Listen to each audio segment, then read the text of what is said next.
Party people, welcome once again to the Party of One podcast, the actual play RPG podcast where the gaming table is always set for two. I'm your host as always, Jeff Stormer. This week on the show, I am joined by Christian, aka AFluffyGoomba, for a game of Clever Girl. Christian is an award-winning tabletop RPG educator, performer, and the organizer of one of last year's biggest streaming events. That is, of course, The Force Within, a 50-person BIPOC Star Wars actual play streaming event for charity, which now that the event has happened and I've gotten to watch several of the games is truly one of the coolest things that I've ever seen organized in actual play. You can check the show notes for links to everything that Christian is working on. You can find him on social media at AFluffyGoomba, and you can check the show notes for links to The Force Within because it's genuinely just a really cool event and I want people to check out the VODs. We sat down to play Clever Girl, which is a solo role-playing game about a lone survivor trapped in a malfunctioning dinosaur theme park. And specifically, we played the optional two-player PvP variant in which one of us takes on the role of a pack of raptors looking for revenge. This is one of the most slam dunk game pitches that I've ever heard on the show, and I was the most excited that we got to sit down and play it. This game fucked. This game was so cool, so exciting, so rich and evocative. I was over the moon. You can find Clever Girl at mrmatthew.itch.io or check the show notes for more information. And with all that said, let's go ahead and throw it over to me in the past so that he can get started with the show. Take it past me. Thanks, future me. I'm so excited to be sitting down with Christian McKenzie. Christian, thank you so much for coming on Party of One. Thank you for having me. I'm so excited to be here. I'm so stoked. I know that we've been talking about this game for a little while, and Yes. today I have been just vibrating about the game that we are playing. But before we get into all of that, why don't you take a moment to let our lovely listeners at home know about anything you've got going on you might want them to know about? Yes. By the time of this recording, I'm currently setting up a Star Wars event, which I have named BIPOC, Even in a Galaxy Far, Far Away. By the time this gets released, I believe that the event will have happened, and the VODs will be all up on Telltale Hearts' channel. So if you want to check out what we did, what BIPOCs and this TTRPG space did collectively, 50 of us, then there you go. I'm so fucking excited. I truly 50. That's Yeah. fuck yeah. This was a pipe dream I threw out randomly, and people were like, "Yeah, let's do it." And I was like, "Huh? Okay, yeah, sure." I saw that. I remember seeing the tweet and being like, yeah, I would watch that stream. That sounds great. And then I started seeing the replies come in and I was like, oh, I think this stream is going to happen and I think it's going to rule. Yeah. I made that tweet 2 years ago, and then I was like, I feel the interest to try again. And I tweeted it again because I had a bigger audience. And lo and behold, the bigger audience saw it. And I was like, I guess we're doing this. And so the next week, again, time that's recording next week, it will be happening live on Telltale Hearts and Obsidian Brews. It's a joint effort. And then all the VODs will be available to watch, and you can see all of the BIPOCs in this space, several BIPOCs in this space.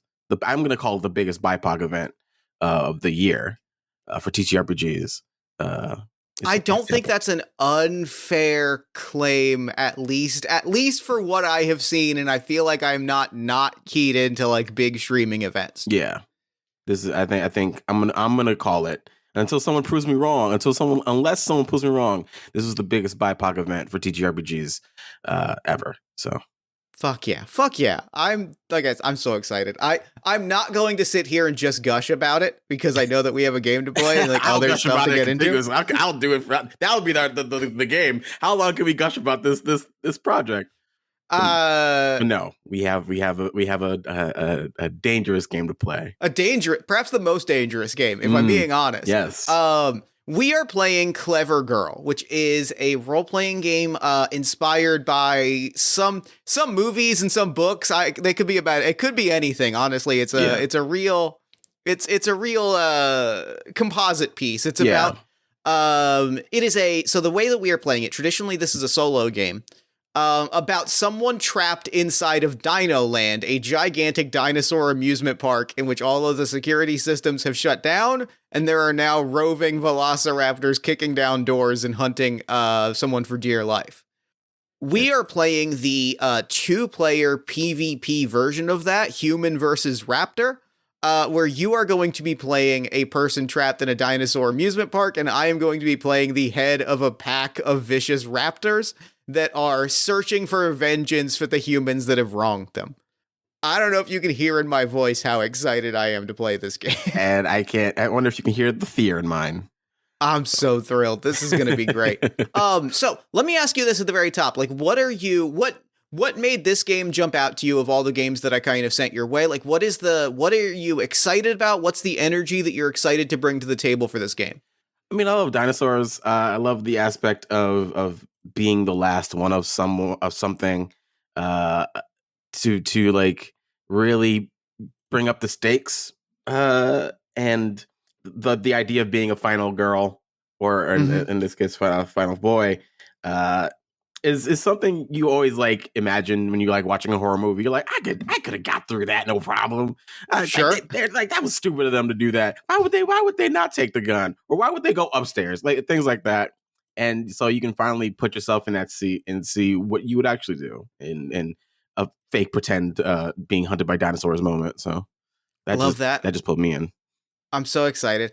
I spent, we've talked about this for weeks, and I have spent that entire time flip-flopping about, there are kind of two modes of play. Like we could have played both people stuck in a room together and trying to evade the raptors, or I could play a raptor. And like, I have thought about that question for weeks now, and I just today kind of like made the decision almost by flipping a coin and just going, I gotta commit to something. Yeah. Because both ideas are so fun to me, but like, there is something about playing, like the way that this game particularly grounds the velociraptors in a Jurassic Park story as like a story of righteous vengeance is so absolutely compelling to me, and there's such a fun energy to that, to pair that against the person fighting for their life, that like feels just so like rich and exciting, that I'm really kind of stoked to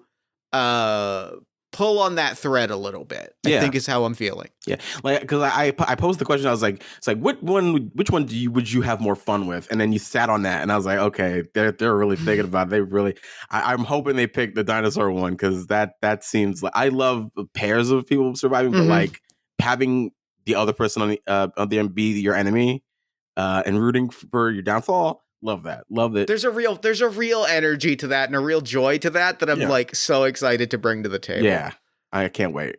So we'll get into like mechanical stuff in a little bit, but first we need to kind of introduce our setting and like who we are. The game has a little bit of intro text. I am going to ask you to pop open your book to page 8 and read the section labeled "You Are Alone" to introduce us to the scenario from our human point of view. Sure. You are alone.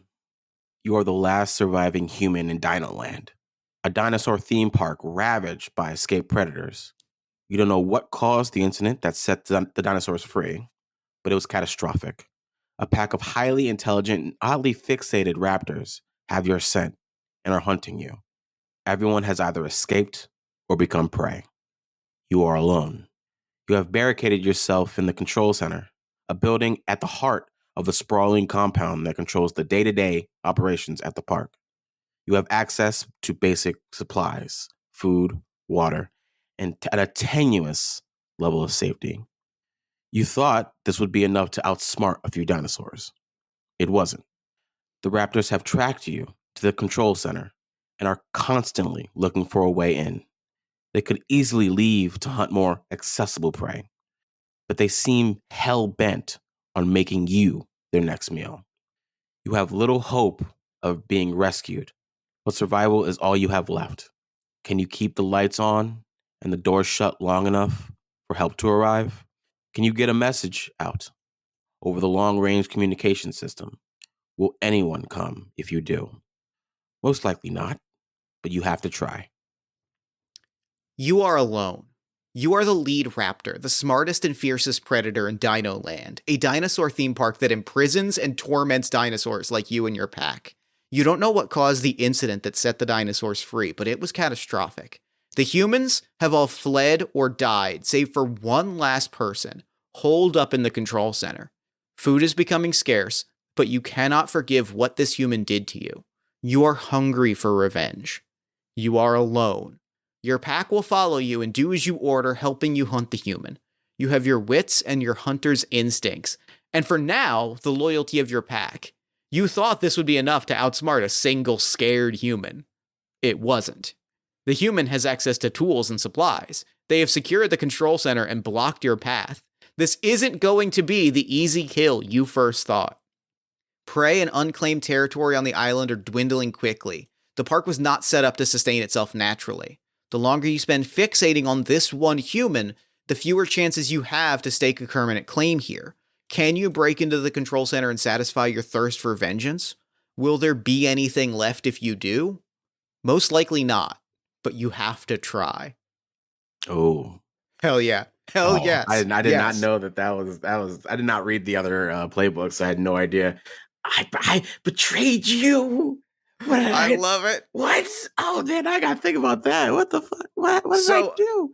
So now we're gonna spend a moment like talking through like who we envision each of our, or like who we envision your human to be on the island, whether you are a geologist, whether you are a geneticist, a lone tourist, as the game dictates. Like there's what you're doing on the island. I'm going to kind of dictate what like the style of a little bit of like what the nature of the park was and what the experience was from the dinosaur perspective. Right. And then we'll talk through one or two moments of like how we interacted and kind of how we see each other. Mm-hmm. The game dictates that you are a person that specifically hurt the raptor. I'm happy to like play with that and get into a little bit of like mix like mistaken identity or something of that nature. But like that idea that like we have seen each other around and we kind of know what we're each capable of is very compelling to me. Mm-hmm. I agree. So what are you doing on the island? I might be I'm gonna go the Jurassic Park route. Might be a trainer. Might be someone that like not offhand, like raised you maybe. Sure. And cared for you then. And I love that. Some like due to a misunderstanding, it might look like betrayal, like maybe like some drug in the food that I wasn't aware of, or like something happened while I was away. There's a thought that I want to throw you that immediately, like if I think about like kind of a zookeeper, animal trainer kind of sense of like what might spark vengeance from a raptor, or like in this circumstance. Because there's a certain kind of tragedy to that idea that I think is really wonderful of like, I love the sense of like, you betrayed me by way of not shutting all of, like, there's this like, in such a catastrophic situation, that sense of like, I am latching on to the person that I defined as an authority figure and the person that I imprinted upon once upon a time as clearly you had the ability. Like, I don't know how humans work. I assume you had the ability to stop whatever was unfolding here. Right. Like that kind of sense of like, this is, there's that makes this anger like a little misplaced and a little bit like a little understandable, a little misplaced, and just very messy in a way that I think is really wonderful. How do you feel about that? Messy is TTRPG staple. Let's go with messy.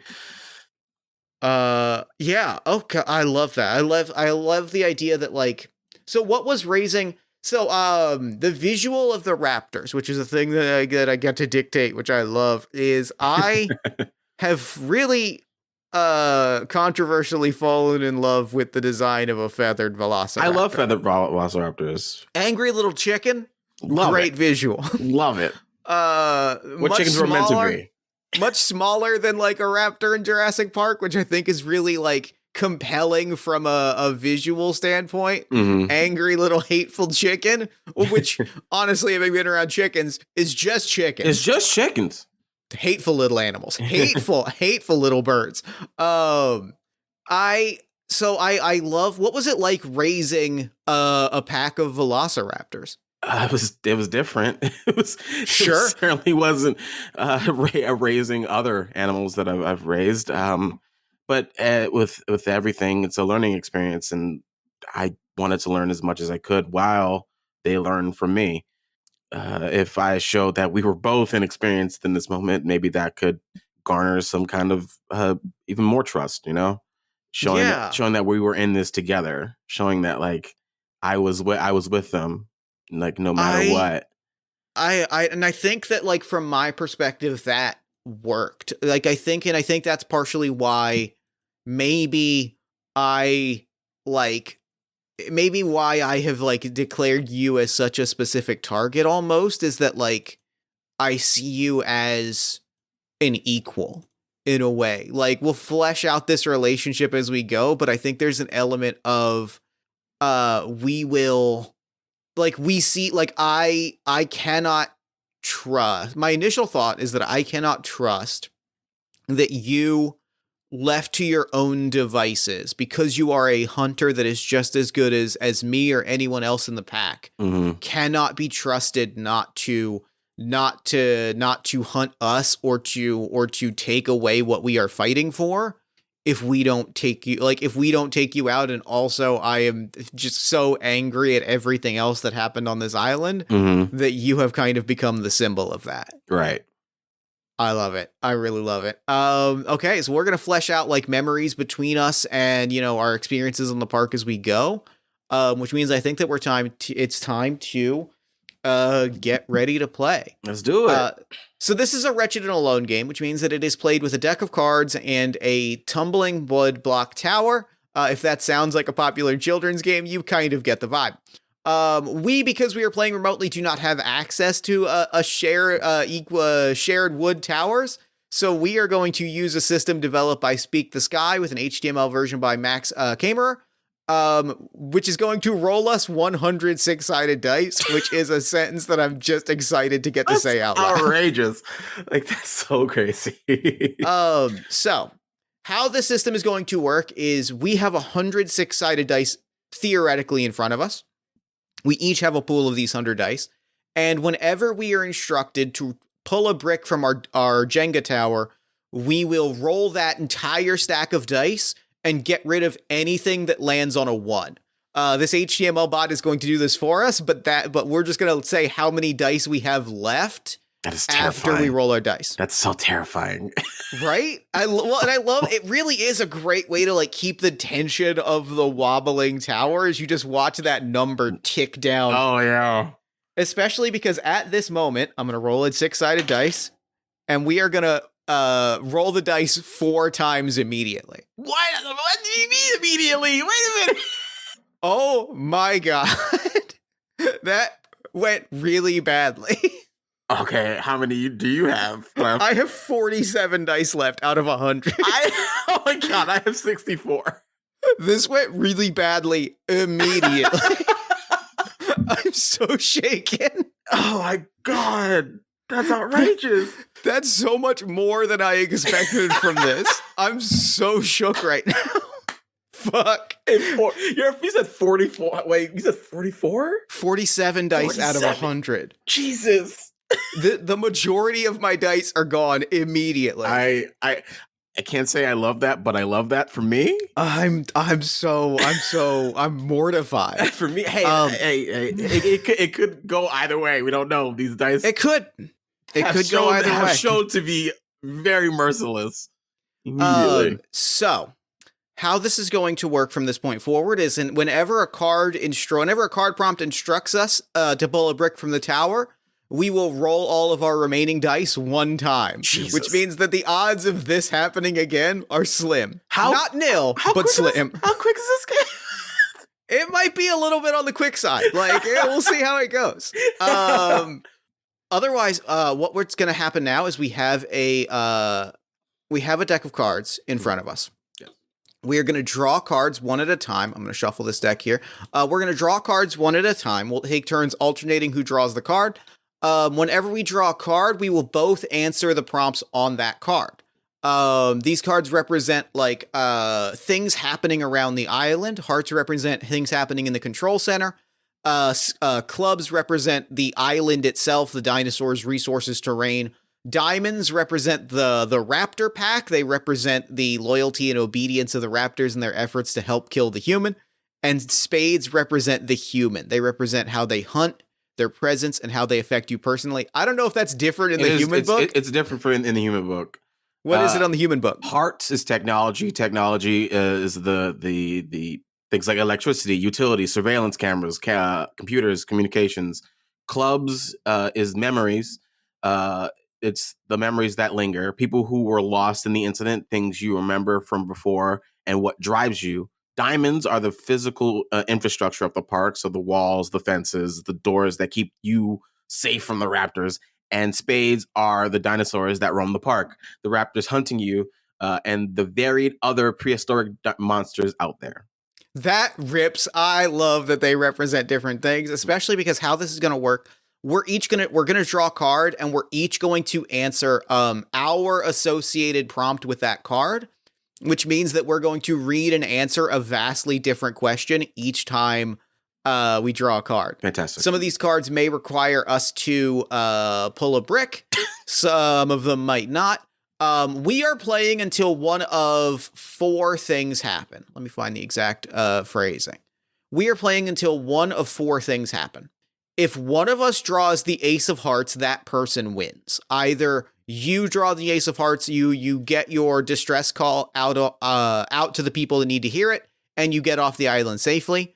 If I draw the ace of hearts, you get eaten by raptors, and I am very happy. Yeah. If either of our towers fall, we die. If your tower falls, I believe you are eaten by raptors. I believe the security system fails and you are eaten. Yeah. That sounds about right. And if my tower falls, my pack turns on me and I am eaten alive. Damn.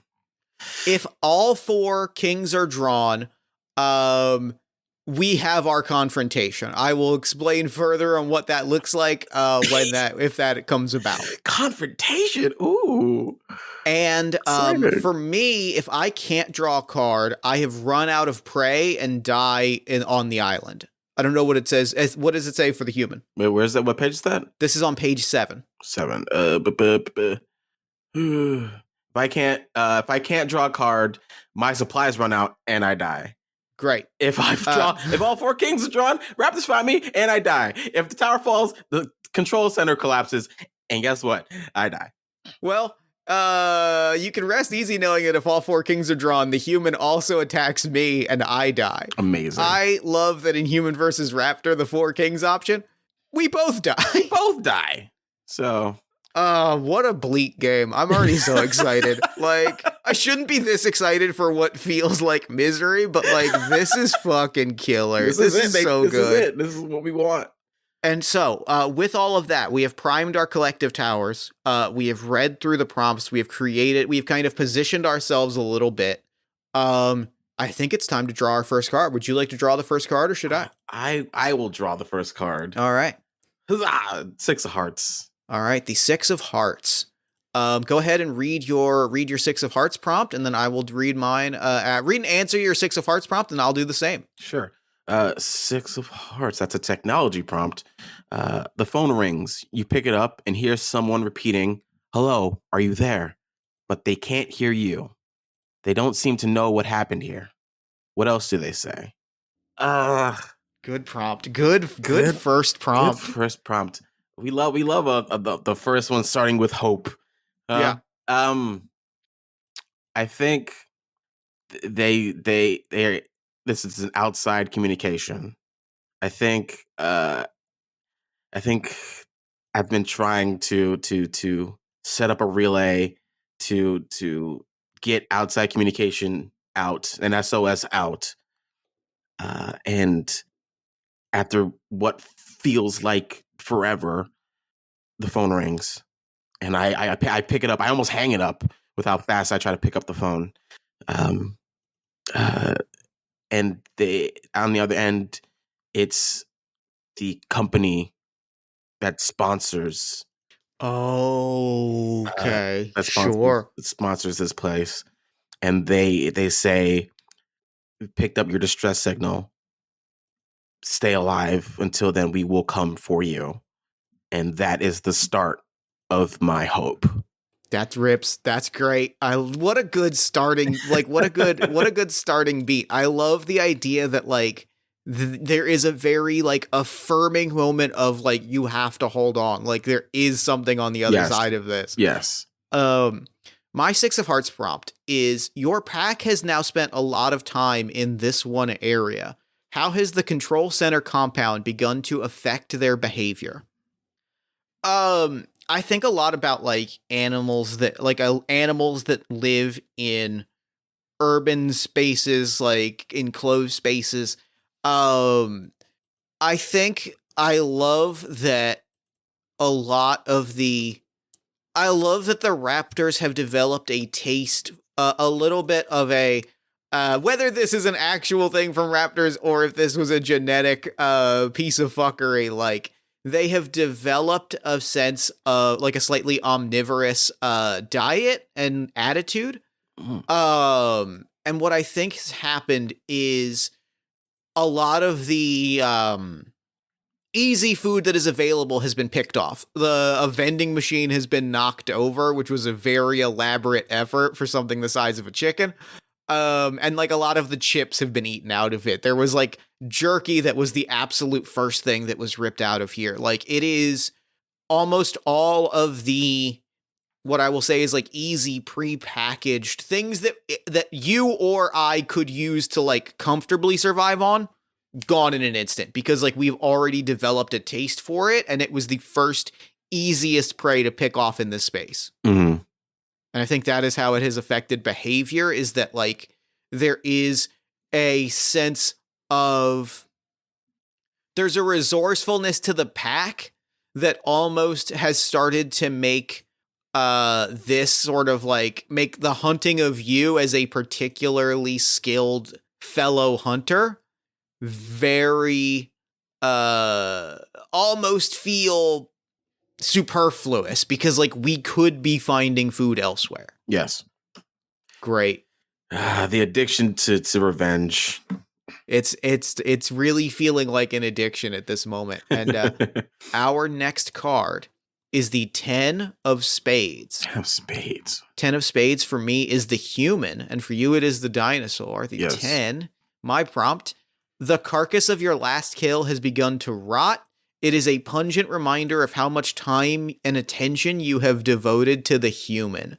Pull a brick from the tower. I'm going to roll my dice. I only lost 5 dice that time. That's not too bad. Right. That's not Nice. too bad. Nice.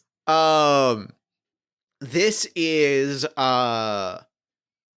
we're gonna go maximum apropos. This is the head of security on the island who had like holed up here thinking this was a fortress and underestimated how skilled raptors were, got overwhelmed almost immediately. Yeah. A very surprising, for as well armed as he was, a very easy kill, and has started to rot because we picked off the meat that we wanted, but like I insisted to the rest of the pack that if we stayed here and if we stayed and feasted, you would have hunted us and picked us off by one. So we have put our efforts on you and ultimately lost the meat that we got off of this kill.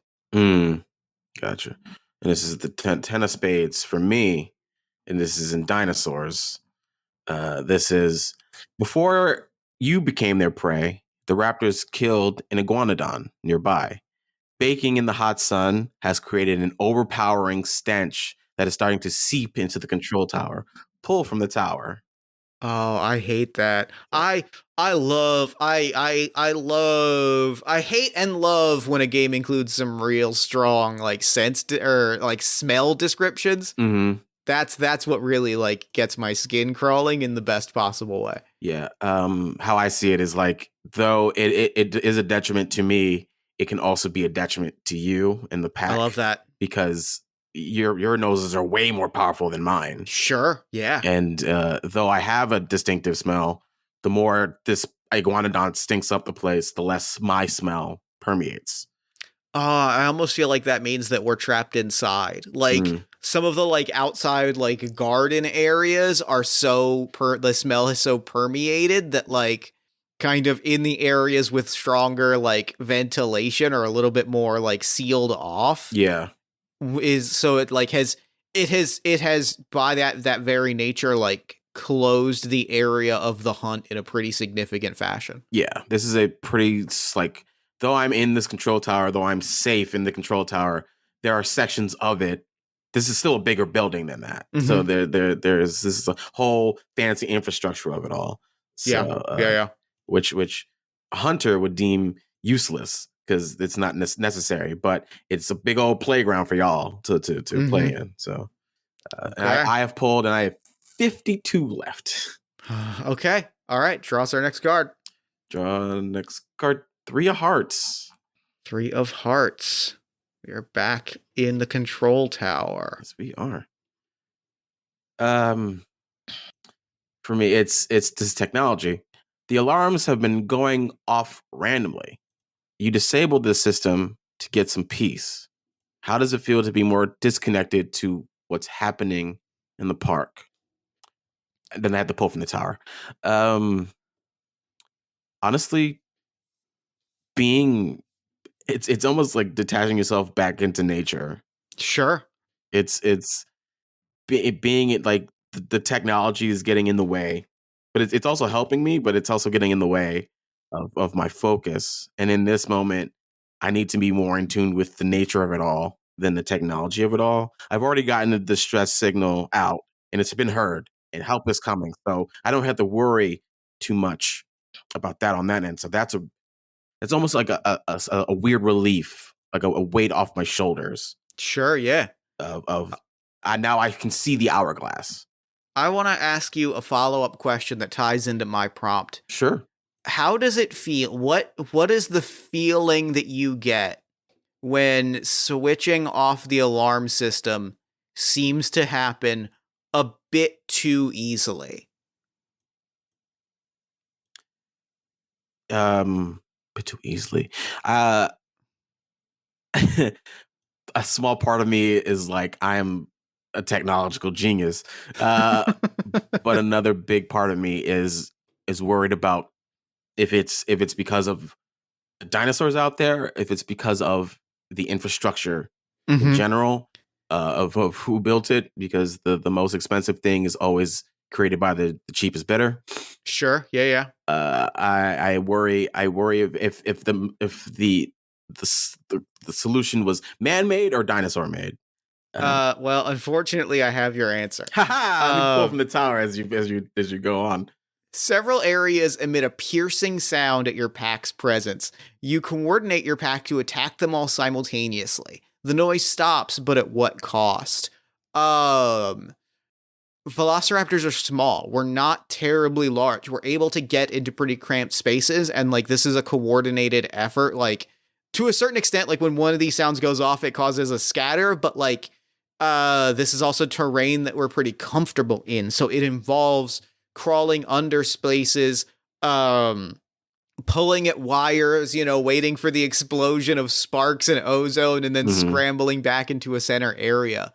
It does stop the noise in time, probably in tune with the fact that you're shutting it off at the same time. Like, I love the idea that we both shut off part of it at the same time, and both are kind of have a moment of like, what just happened? Why was that as easy as it was? And the cost here is it's very quiet now. Like you could hear a pin drop, and that means that every other dinosaur on the island is also not being scared off by the noise. Yeah. And while I'm a single person, you are many. So I can hear many more of you than you can hear one of me. So it feels like I've gained an advantage, but I've also lost something because I think we feel the exact same way. Yeah, it's like we've equaled each other out even more so. And I also lost 10 dice. I'm down to 34. Oh my god, that's a 44. Oh my god, this is so stressful. I love the stress. Already so close. And like the thing is, I have used other like digital like Jenga tower replacements for games that use the tower, and like this is the first time that I've really felt that tension of like every time I'm hovering over the button, I'm like, this could be bad. Yes. All right, our next card is the 3 of diamonds. Diamonds are, for me, are the Raptor pack.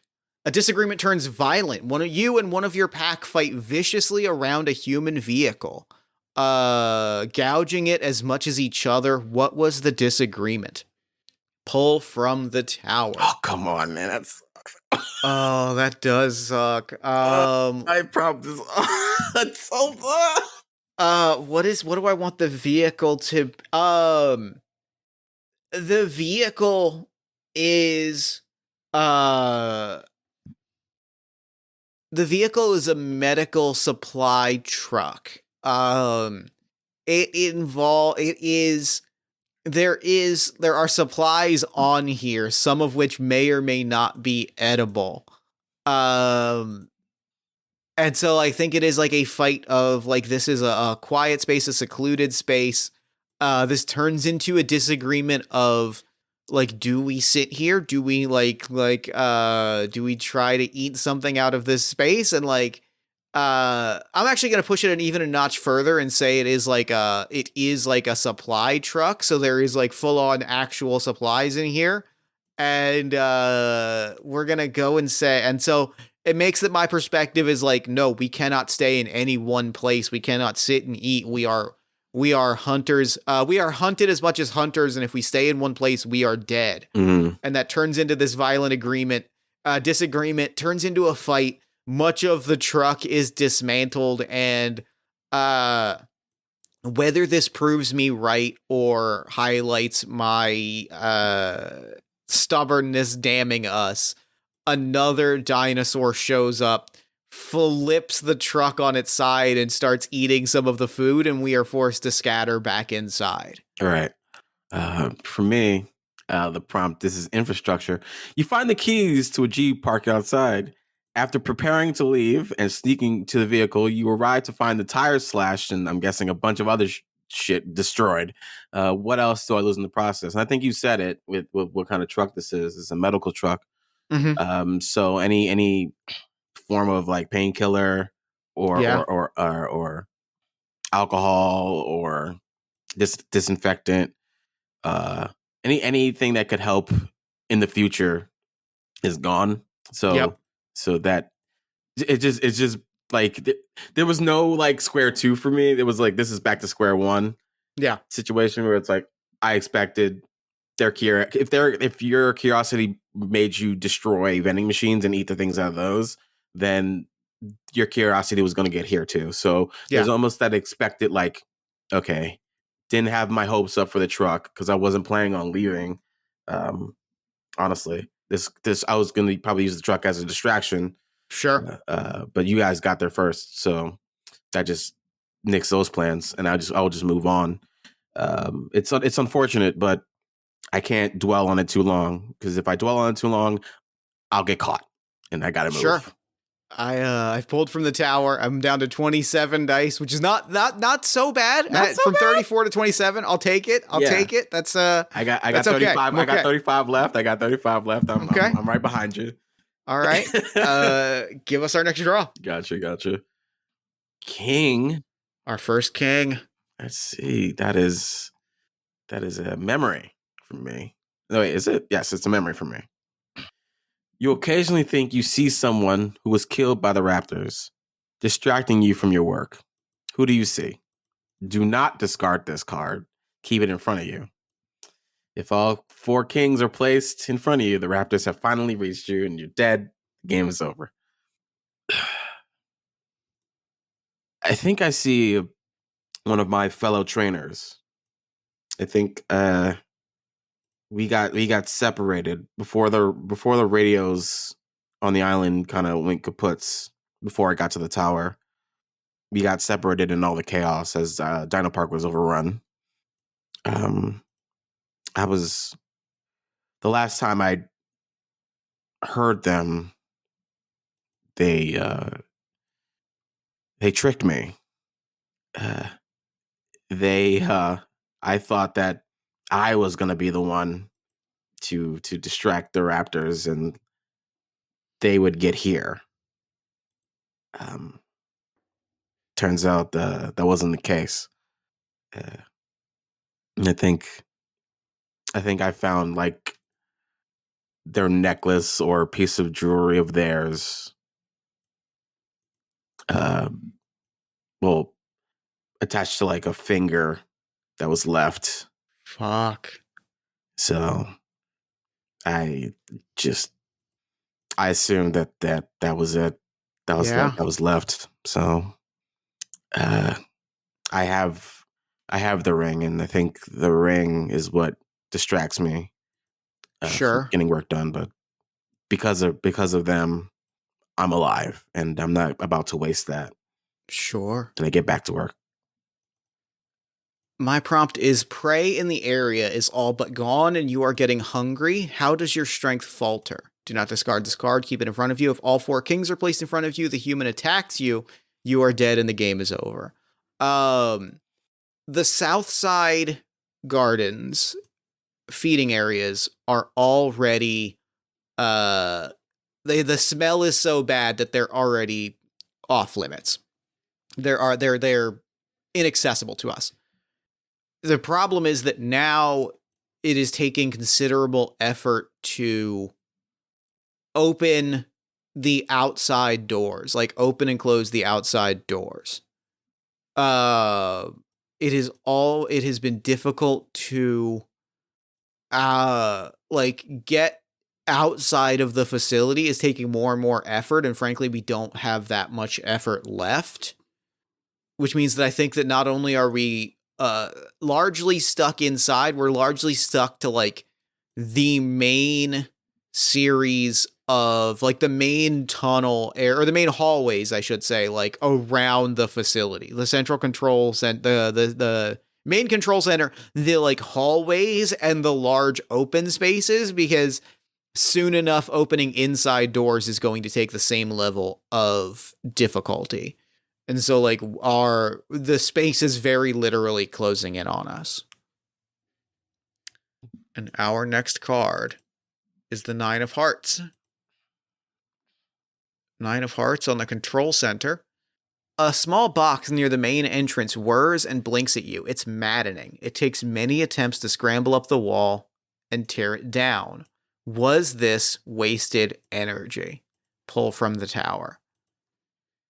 I don't think so, because I think that it has the unexpected benefit. By movie logic, I know this is not traditionally how doors work in the real world. Preemptively myth-bustering this and saying like ripping a panel out of the wall does not open a door. That's not how doors work. But it is in the movie. In the TTRPG/movie lands, it's how it works. It's how it works in the movies, and that's why we go to the movies, because heartbreak feels good in a place like this. So I think like we obsess over this blinking panel, we eventually rip it out of the wall, and several doorways just open immediately.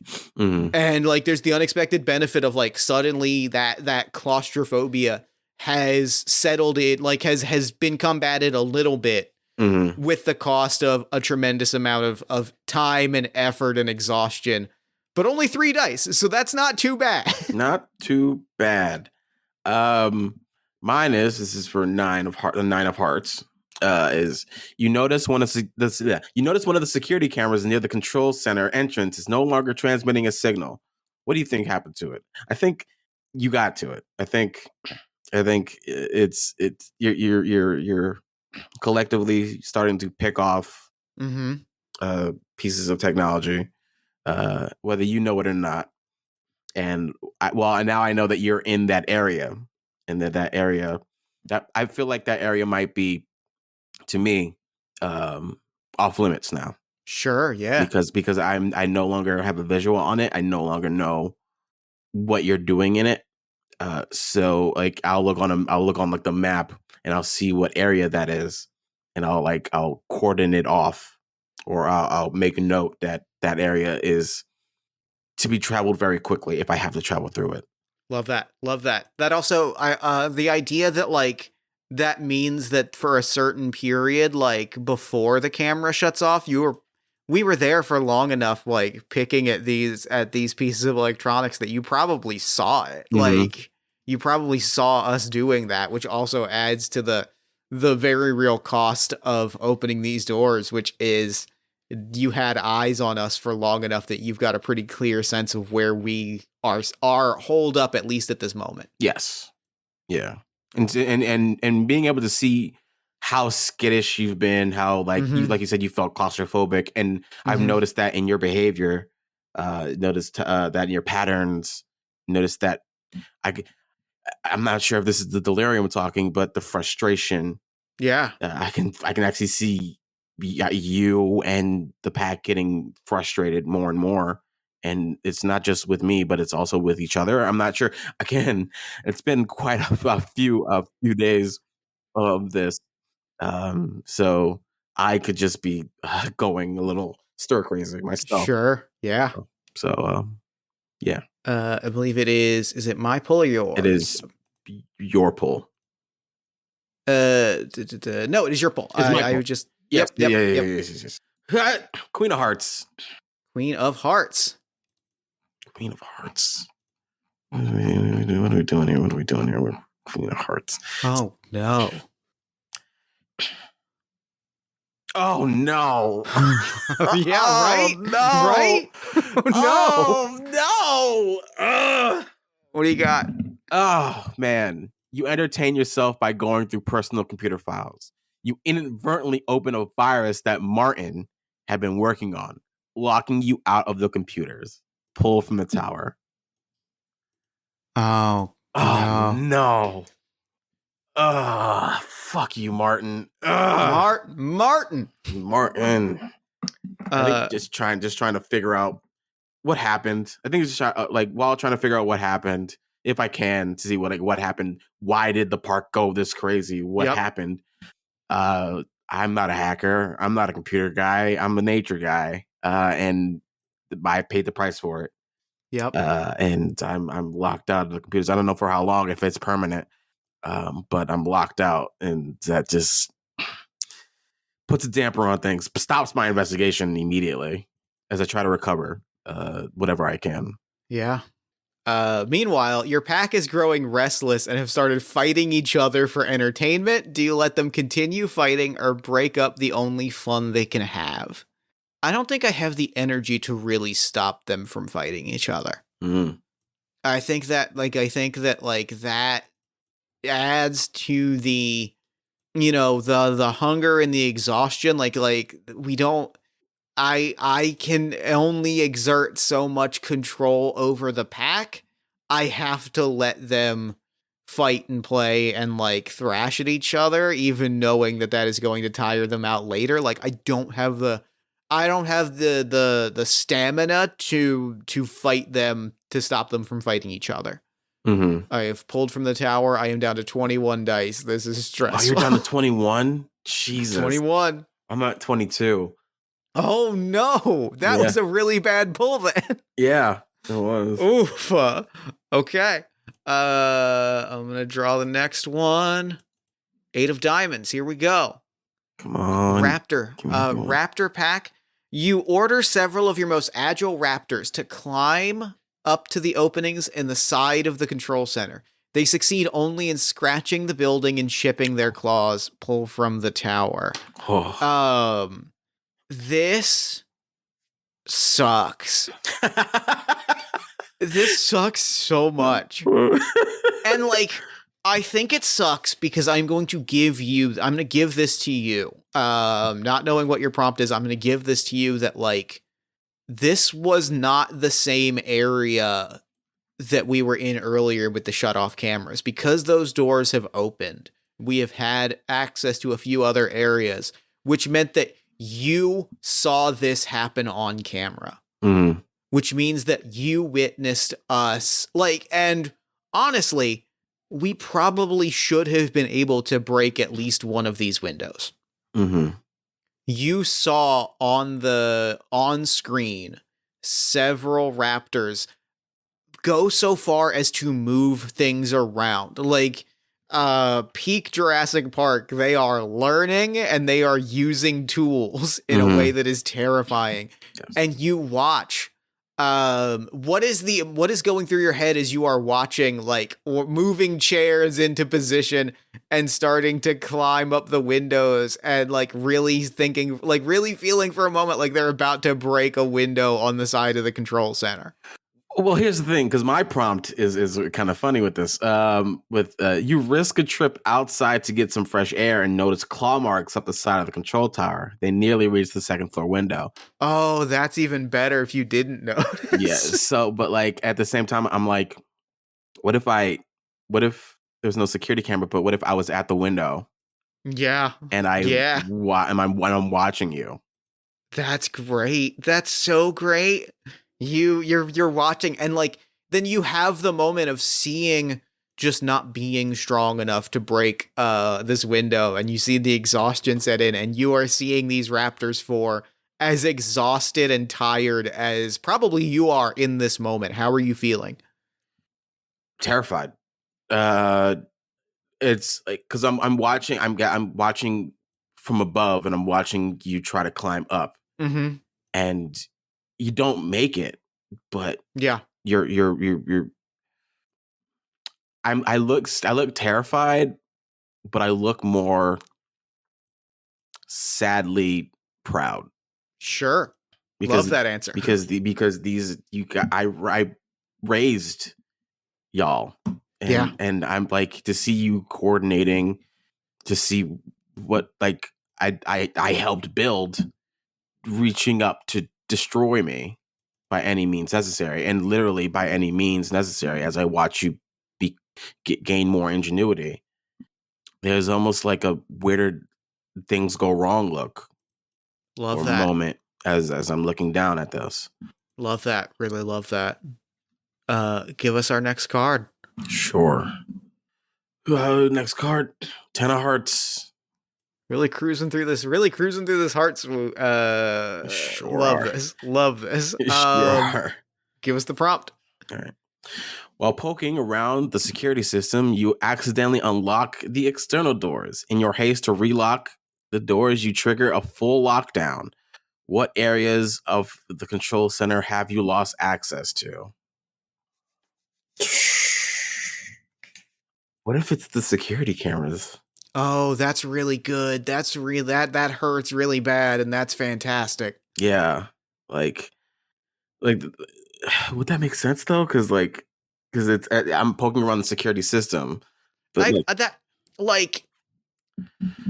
if it's maybe it's I'm thinking like you're poking around the like larger system. What if it is I know that there's a term for this, like what if it's the Five Nights at Freddy's security camera room? Like, what if it's the like place where you watch the TV? Like, it's just the one room where there are the TVs. Yes, is the thing that you've lost. Yes, I think that makes sense. So I've lost my bird's eye view. Yeah, and now I have to be in the thick of it.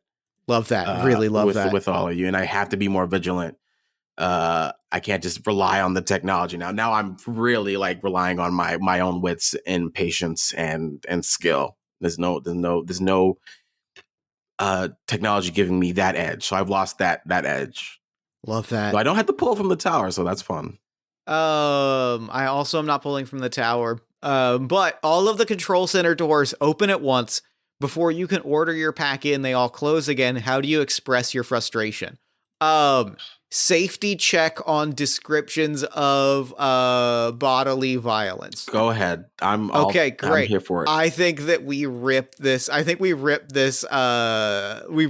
of security to shreds. It is not about food at this point because honestly, all of his meat is inedible. And we've already picked off the pieces that we could have fed on. Mm-hmm. It's just claws and teeth into rotting flesh, tearing it left, right, and center in just a fear, just a pure rage. Like, it is rage, it is sadness, it is frustration, and it is just tearing this body piece from piece until it is a sack of bloody meat scattered across this large room. Yeah. Love. Great. This is the 3 of spades. 3 of spades. 3 of spades. That is, I'm answering a question about the human. The only time you let your guard down is when the human sleeps. One night, the human startles you awake before running back inside. Do you ever sleep peacefully again? Pull from the tower. That's a rough pull. That was 5 dice gone. I'm down to 13 dice. Oh my god. No, because no, but not for fear, for almost adrenaline. No, but for a sense of like, had I not been asleep, I could have. It was an almost got him moment. Like I could have had you. I could have gotten you. You were just outside of my grasp. I could have had you. And now it is I am hovering over. I hover over the rest of the pack as they sleep, just trying to get to a place where I can get at you again. Nice. I think I am testing now that I don't have access to the security cameras. I have to basically base my survival on internal clocks. Sure. And trying to figure out your sleep schedule and the pack's sleep schedule is my number one priority. Because my prompt is, assuming the raptors need to sleep sometime, you start to sneak out at night to get to a nearby supply shed. Turns out at least one of them is keeping watch of you at all times. So I've learned that you know how to take watches. That taking watches is something that you all do. Yeah. That just means there is one of you awake. I think I want it to be, it's gotta, knowing the prompt that I just answered, it's gotta be me as the one that you just, yes. And like, there is a distinctive thing about me. There is like a blood red flourish of feathers along one eye.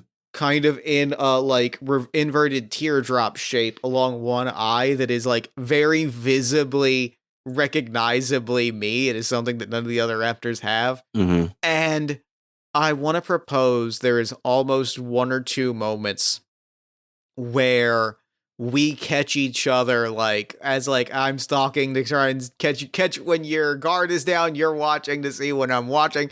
There are almost 1 or 2 moments where like we have the equivalent of like a shrug at each other. Like we're both feeling so desperate and so tired and so exhausted that there's probably at least one moment where like I'm stalking and I'm like lumped, like hunched against a wall, and like you are grabbing something and we're far enough away that I couldn't chase after you. You would get away, but like, I can see that you're grabbing for a piece of food, and like I am like scraping the bottom of a bag of chips, and we just absolutely have a moment of like, next time. Yeah. I think it's like a long corridor. Yeah. Like a cross section, or like one of those what are they called? Intersections. That's the right word. Yeah. One of those intersections where it's like we know that we cross each other's paths at least once here, and we just don't have the in us to act upon one another. And it's almost, there's almost a moment where it's like there's no rage and there's no fear from you and me specific tangentially. And like, so like there it's almost that moment of like we're not back of where we were, but we like it's a moment of like it is that like that kind of respect and shared history bleeds through for a moment of like, I am as impressed that you have survived this long as you are impressed that I have survived this long, and we're like, we're still at each other's throats, but like, damn, we've been going pretty hard. We've been going. I don't remember. I don't know how many days it's been. Days. What I even know is time. I don't remember if I've pulled the tower yet, so I think I have to pull it again. I have 8 dice in front of me. That was my prompt. I answered first on the sleep prompt, so this is your card. Yes. This is my card. Oh no. Oh no. Second king, let's go. Oh no. Let's go. King of Spades. King of Spades. Oh no, I don't like this prompt at all. Here's the king's prompt. The raptor's constant presence is emotionally and psychologically, that's the word, psychologically stressful for you. How do their actions indirectly hinder your progress? Do not discard this card. Keep it in front of you. If all 4 kings are placed in front of you, the raptors finally reach you, and you're dead. The game's over. I think this is like the day after we see each other. Yeah. And it's just that moment of we used to be friends. We used to care for one another, even if we showed it in different ways. We used to not be this. And I feel like that nostalgic tug of can we ever go back to what we were, or even better than what we were, makes me hope for us. Mm-hmm. And I think that lessens my threat assessment. Sure. Makes me lessen my my danger sense of like, maybe there's a chance. Maybe if they get just so tired, maybe if we're both just so tired of it, we can just leave each other alone, or I don't know, something, we can work something out. Just that not naivete, but just that desperateness for hope. Yeah. And for betterness. I love that response because I need you to know how badly I have taken that exact same moment that we shared last night. Yes. The human has learned to survive, learn to kill. How do you first learn of their lethal potential? Do not discard this card. Keep it in front of you. If 4 kings are placed in front of you, the human attacks you. You are dead and the game is over. I love that. We had this moment where we looked at each other. We saw each other in the eyes. We had this moment of like, yeah, okay, I see you. I have spiraled from that moment. I have remembered why I declared you like a threat, and it is because you are the hunter that taught us to hunt. I have remembered how dangerous you are. I have remembered how deadly you are. And I have like redoubled all of my efforts to try and get to you. Oh man. Because like you are no longer a threat. You are my equal. And that makes this a contest of wills. Oh man. This is great. I love this game. This is great. It was great. We've got the 4 of spades. There are bits of metal scattered around the control center. You can't tell what purpose they serve or if the human put them there at all. Interesting. Very I love this. I love that it is I'm going to say it doesn't specify the size of the bits of metal, so I'm going to specify that these are fairly like large chunks of metal. Mm-hmm. These are like very large chunks of like makeshift like what look like they could have been makeshift human-made barricades. Mm-hmm. Or they are just random, like the results of some random catastrophe that has occurred. But like it certainly looks to my increasingly desperate mind that you are setting up blockades because you don't think that we can surpass them. Mm-hmm. I'm down to 6 dice. Oh wow, Jesus! This is what is that? 4 spades. 4 of spades. This is, you notice claw marks on the floor of the hallway near the back door of the control center. You can't remember if these were here before you locked down everything or not. So that's either means that something else is starting to traipse around here, or I'm losing track of time more than I thought I was. Yeah. And I'm when I'm truly going on instinct, I'm worried I'm blacking out in moments where my body's just moving to move, and I'm just acting to act, and my memory's starting to get shot. Or like I'm not sure, because these are not your claw marks, because I know your claw marks. You've been tearing around this tower for long enough where I know when you're scratching stuff up, this doesn't look like you guys. So I'm like, is there another one I have to worry about, or is this already passed? And it adds to the stress of my body's autonomy. I love that. I really, really love that. That's great. Give us our next card. I sure will. 9 of clubs. Let's make sure. Scrolling. That's a memories card. 9 of clubs. You collect all the framed photos from people's desks onto one table. There are 6 families, 3 children, 1 elderly couple, and 2 dogs. None of them will ever see their loved ones again. Oh, fuck. Damn. That's whoa. I think in trying to gain more supplies, like things I can use as like the glass from the frames. Yeah. And to maybe make some kind of hindering thing for you in your group, or like accessories for glass knuckles, et cetera, et cetera. Mm-hmm. Just, I know these people, and that I have to, I think it steals my resolve of like, I gotta be able to tell these people's families of what happened to them, give them some kind of peace. I gotta be the messenger. Sure. Yeah. Because I'm the last one. So it's another responsibility of mine, and it's a responsibility I will take. That steals my resolve even more. I love that response because I've been reading my prompts, and I think I'm having this same response to it. Ooh. You notice your pack is becoming more distracted and enticed by the island around them. How do you feel about keeping them from experiencing it? I think like I'm seeing my pack increasingly like start to venture through cracks in the window and like holes in the wall, starting to like peek out around the northern gardens, and I'm seeing increasing numbers of I'm seeing them start to like pull towards the island outside of here.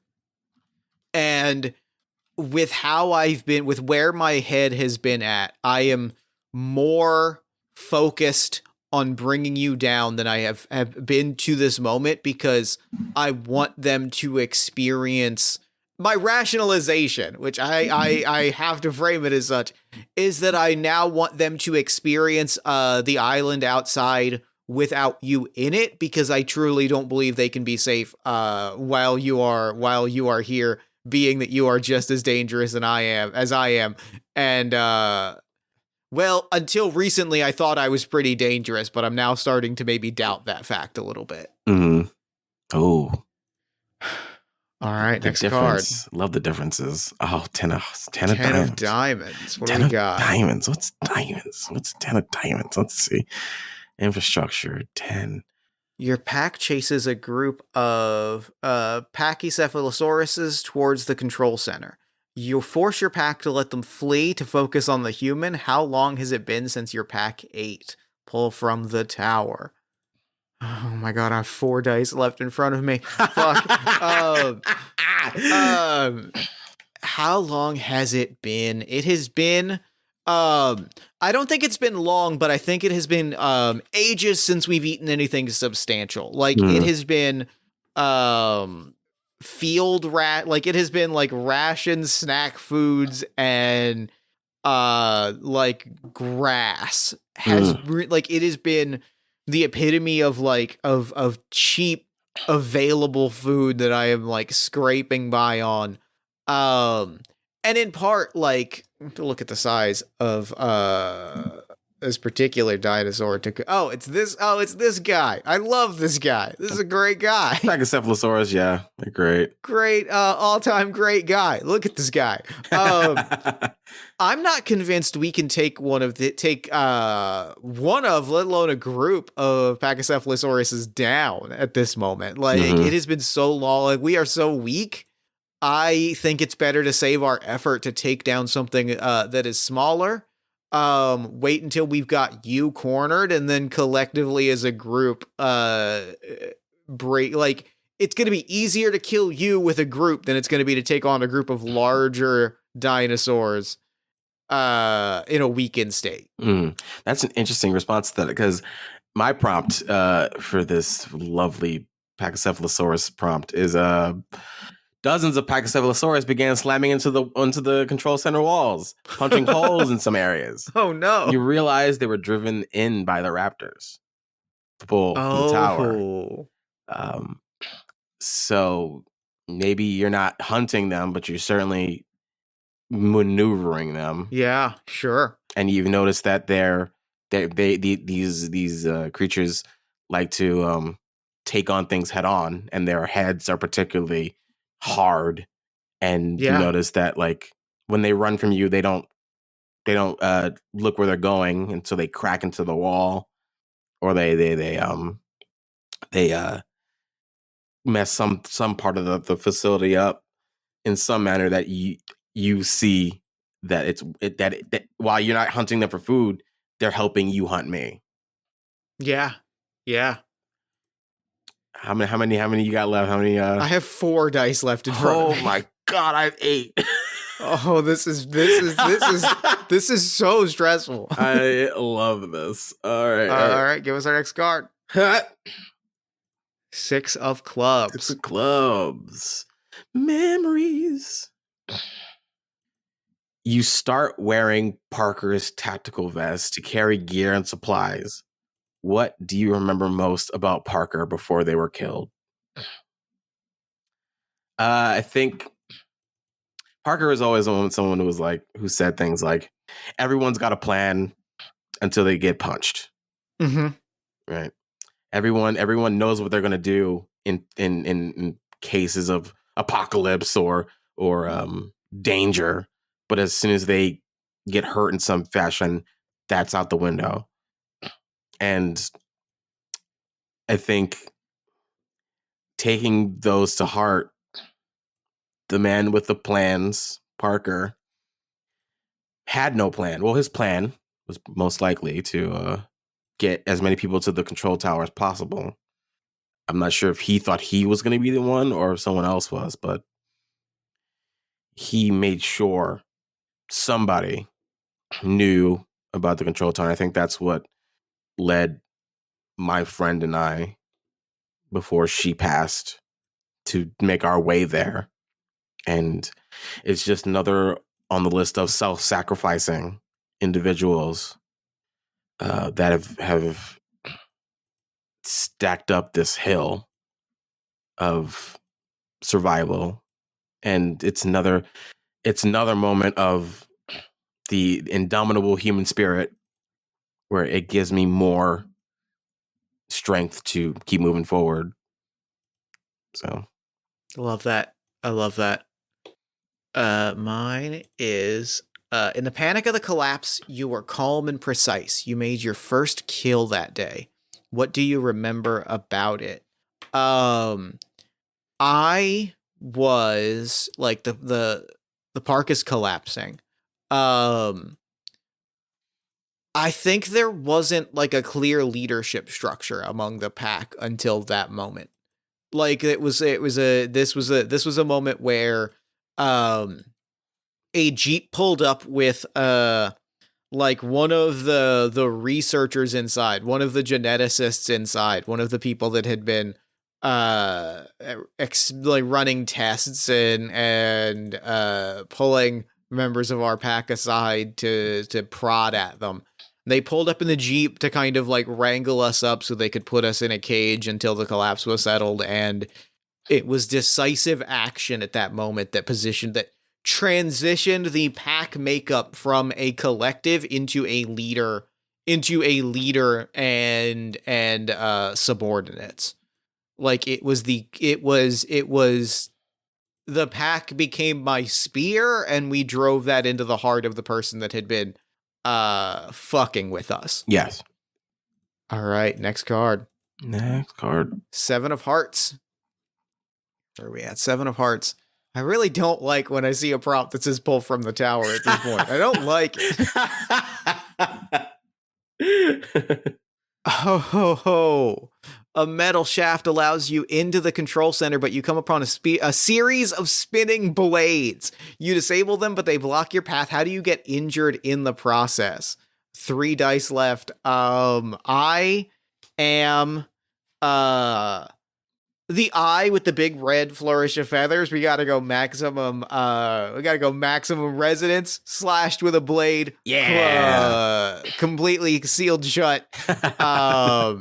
And yeah, I think that like there are now jagged metal blades jutting out of every wall of this entryway. We finally broke one of the windows, and these spinning metal blades have like made it the room that the window is broken into completely impenetrable, which has just completely demoralized the pack. Like this was supposed to be our way in. Mm-hmm. That's a funny way to put that, because I'm on the opposite end of that spectrum of you realize you're sweating and notice the constant whir of fans has stopped. The air is getting stuffy. Are you more concerned with the air quality or what caused the fans to shut off? I already know that you're in the walls. I know that you're in the vents. I know that there are fan belts all over the place to circulate the air all over the facility. So when I notice that the air quality is changing, I know that you're starting to go into those areas and risk getting shred up by those fans. And in my eyes, you're getting more desperate to get to me, and therefore you're getting more dangerous, both to me and to those of your pack. Love that. So I'm having to rewire my brain of how desperate are they to get to me? How many more days of this hunt are they willing to put in, and what are they willing to do in those final days? That's great. That rips. All right, draw us our next card. I gotcha. 7 of diamonds. It's an infrastructure. Oh, come on. That's outrageous. I think I know what your prompt says. Oh, no. Oh, that's so many dice. No. Oh, no. Oh, my God. Jesus. You attempt to scare away the raptors by yelling into the speaker system. You instead panic a herd of triceratops who crash through the control center perimeter's fence. Pull from the tower. Loud shouts suddenly echo overhead. The sound startles a herd of triceratops who crash through a nearby fence. I was like, I read my prompt, and then her response was like, I'm pretty sure I know what that prompt was. Yeah, how many dice you got left, bud? Oh, no. Still 3. None wobble. I have 3 now. Oh. Can I throw a moment for both of these prompts at the same time? Sure. So several members of the pack are hurt at this point. Like, we are scattered, and I think this is the second like moment as I am like gathering the wounded and like gathering like places for them to hide and sleep. Like, there's definitely a second moment. The raptor and human had the same moment that Christian and Jeff just had of fuck, man. Just like it's a moment of like, I could chase after you, but like, God, what the fuck was this? It sucked. I'm sorry. Just a real sense of like, this is on me. I fucked up. That sucked.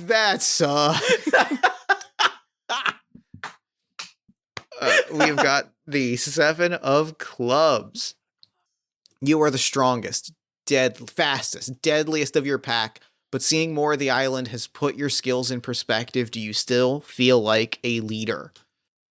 Not at this moment. Not now. Not with my pack scattered and hurt, and that I have been driving them on this mission. Like, not even a little bit. Yeah. Oof, bud. Jeez. You find a recent performance review in your manager's desk. It says you don't work well under pressure, or don't do well. You don't do well under pressure, Roger, and recommends you don't work too closely with the dinosaurs. Oof, that hurts for a trainer. Yeah, that hurts for a trainer. I think seeing that, it's almost, after all of this, after all the trials and tribulations I've been through to survive, the fact that don't do well under pressure is there is like like that breaks the tension for me. Yeah. I'm just like, what do you know? You know nothing about me. And Yeah. it's only because I work closely with these dinosaurs that I'm able to be here right now. It's the reason you're alive. It's the reason I'm alive. It's just like, I guess I wasn't doing well for the parks recommendation, but for surviving, I'm doing hot. I'm doing great, I guess. As I'm like Great. as I'm like running from our latest encounter with one another. Love that. Oh, That's man, great. that's funny. Give us our next card. Gotcha. Memory. 2 of spades. You find a photo at one of the workstations of a woman, her wife, and their kids. Who do you miss the most? Is it asking out of these people, or just in general? I think in general. Let's say in general. I think I miss my mom the most. Mm-hmm. She was the one that got me into taking care of animals and got me into studying dinosaurs and all like teaching me about science. Like they were an archaeologist, and like they archaeologists, they took care of animals on the side. They were all about conservation and the presence of history. And it was so excited when they heard that I got an opportunity like this. And like, it's like, if Mom, you can only see me now, it's only because you taught me how to survive in nature, in the splendors of this age of dinosaur, this age of the planet, that I'm able to survive as long as I have. Without you, I wouldn't have the knowledge. Without you, I would be dead. Without you, I wouldn't be living the thrill of a lifetime. And when I see you again, I'm gonna tell you all about it.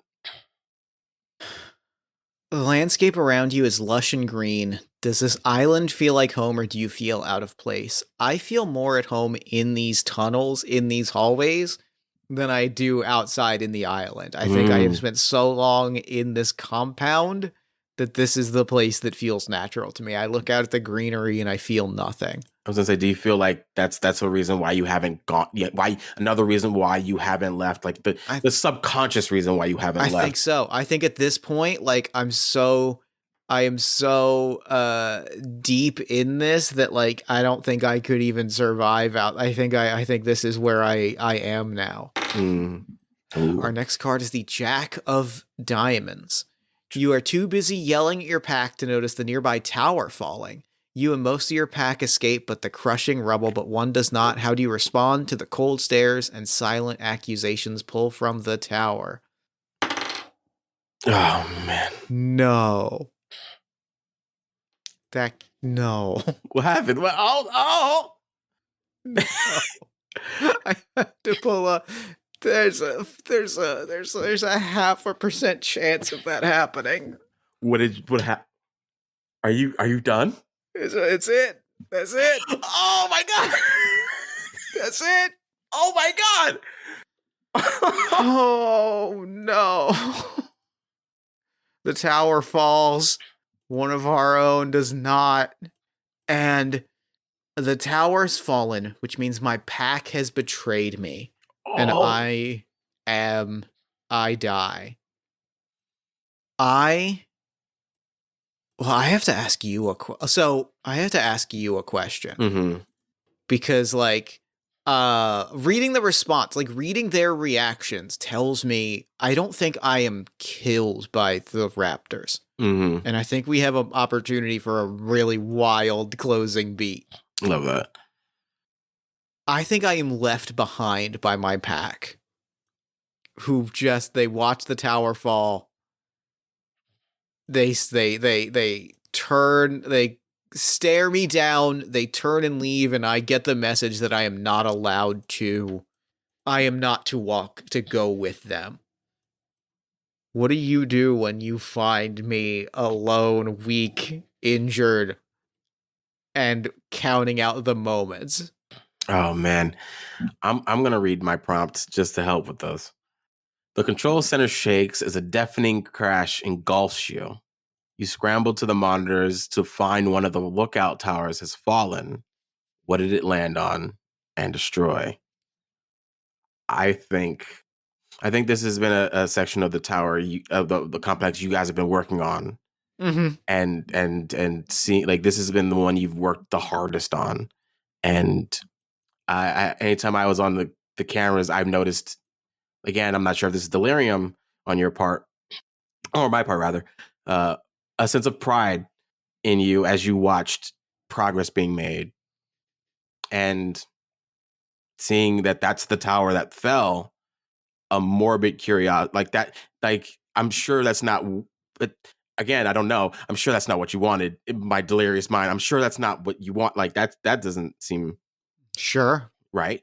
So I go to investigate just out of morbid curiosity, and I don't hear or see anybody for a hot moment. And for a moment, I think it's a trap. For a moment, I think it's you guys should be swarming the section that you destroyed, but no one's here. And then I hear it. I hear you.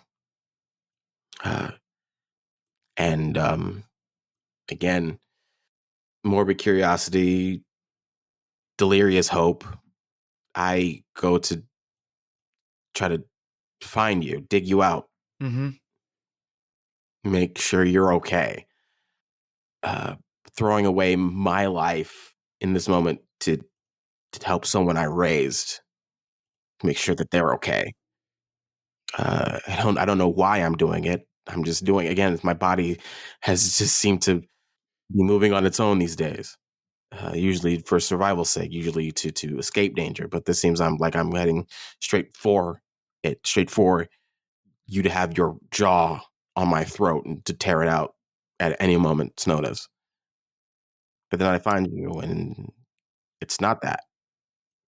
It's the opposite. Again, I'm standing above you, but then I'm standing next to you, beside you, and sitting down from the clearing and watching you. No weapons, no form of malice, no aura of danger, just watching. I think I wake up. Like, I think I crawl to my feet, kind of. And I think ultimately I see you sitting, and with one final push, I lunge, but like all I can really muster is like kind of latching onto the like sleeve of your shirt a little bit like an overly playful dog. Like, I don't really have the strength to like fully clamp down and like bite in any way that like draws blood. So like you just gotta lift up an arm, and I'm just kind of hanging there like growling a little bit, but like clearly just sort of like. And then after a moment or two, I just kind of like I release my jaw and just kind of like slump. You I don't know if you ever. I don't know if it's. I don't know if a raptor has ever sighed before, but you definitely see a sigh of like exhaustion and frustration, and then just kind of like plop a seat down, and then just like look at you with this eye of like, so now what? Um, I think it's just, now that we're sitting in this like together, and it's like that now what kind of aura. Mm-hmm. I think I look again to see where everyone else, if anyone else is around, if this is really, if this is like the most elaborate trap ever, or if this is genuine. I think uh, I just scoop you up, um, and then take you inside of the command center. And I think that is our closing beat. I think that's game. Yeah. Fuck yeah. Yeah. Yeah. This game ruled. This ripped. Yo, I'm so stoked. That rule. Oh, thank you so much for playing this with me. I'm overjoyed. Let me ask you, what was your favorite moment from play? I mean, just watching all the from the jump, just watching all our cards go from 100 to half that instantly. That first roll of the dice where I looked and I was at 47. I was like, this is it. Like, this is it. I rolled again because I had to roll from the dice table, and I kept all 3 of my last dice. So I was like, nice. Heartbreak. Just how fast using digital Jenga pieces or Jenga pieces, if we're gonna be really like I said, I've done a few other like dice rolling approaches that like didn't quite hit the same level of tension. The way that I immediately was like, you're half done already, as I was mortified. that hits, and like the slow building of us having these moments of like, yeah. This is the game we're playing. This is it. This is life and death. Oh, that was great. I don't want to play. I'm so happy. Thank you so much for this. This was amazing. I love this. So real quick before we wrap up, where can people find you and your work online? Hey, my name is Christian, aka AFluffyGoomba, all over the internet. So I'm a TTRPG performer and educator, and I guess event coordinator nowadays in the space. You can find me all over the internet as AFluffyGoomba. I'm all over the place for the TTRPG space. I've been in so many goddamn games. I was a busy person trying to just get my name out there, kind of to tell stories, because that's my favorite thing to do. So.